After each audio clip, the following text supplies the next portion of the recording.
उस रात एक बेटे ने गुस्से में जो किया, सुबह जब सच सामने आया तो उसकी अपनी ही दुनिया उजड़ चुकी थी।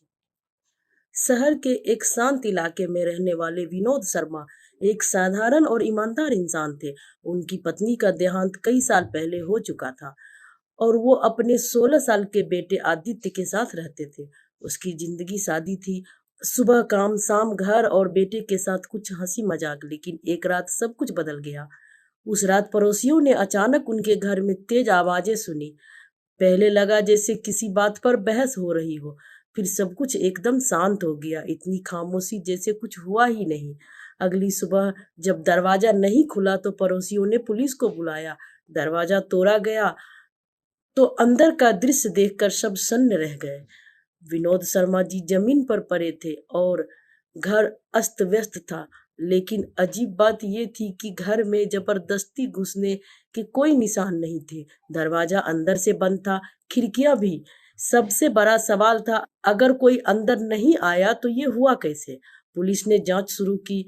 घर में सिर्फ दो लोग रहते थे, विनोद और उनका बेटा आदित्य। लेकिन आदित्य वहां नहीं था, वो गायब था। अब शक सीधा उसी पर गया। जांच शुरू हुई। पुलिस ने आदित्य को ढूंढना शुरू किया, लेकिन उसका कोई पता नहीं चला। उसका फोन बंद था, दोस्त को भी कुछ नहीं पता था। घर की तलाशी के दौरान एक चीज मिली, विनोद की डायरी। उस डायरी में कई पन्नों पर एक ही बात लिखी थी, मुझे अपने ही घर में डर लगने लगा है। और एक जगह लिखा था, आदित्य बदल रहा है। अब मामला और गंभीर हो गया।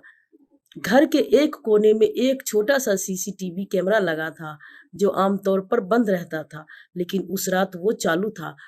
फुटेज चेक की गई। वीडियो में साफ दिखा, रात को विनोद और आदित्य के बीच बहस हो रही थी। आवाज साफ नहीं थी, लेकिन चेहरे पर गुस्सा साफ दिख रहा था। फिर अचानक कैमरा हिला और कुछ सेकंड के लिए स्क्रीन ब्लैंक हो गया। जब वीडियो वापस आता है, कैमरे में सिर्फ खामोशी होती है और आदित्य वहां नहीं था। सच्चाई के करीब पहुंचा पुलिस ने आसपास के इलाकों में खोज जारी रखी। 3 दिन बाद आदित्य एक सुनसान बस स्टैंड पर मिला। वो डरा हुआ था, चुप था, जैसे कुछ कहना चाहता हो लेकिन कह नहीं पा रहा हो। पहले तो उसने कुछ नहीं बताया, लेकिन धीरे धीरे सच सामने आने लगा। आदित्य ने बताया, उस रात उसका और उसके पिता का झगड़ा हुआ था। वजह थी आदित्य के नए दोस्त। विनोद को लगता था कि वो गलत संगत में पड़ रहा है और वो उसे समझा रहा था, लेकिन गुस्से में आकर आदित्य ने अपना आपा खो दिया।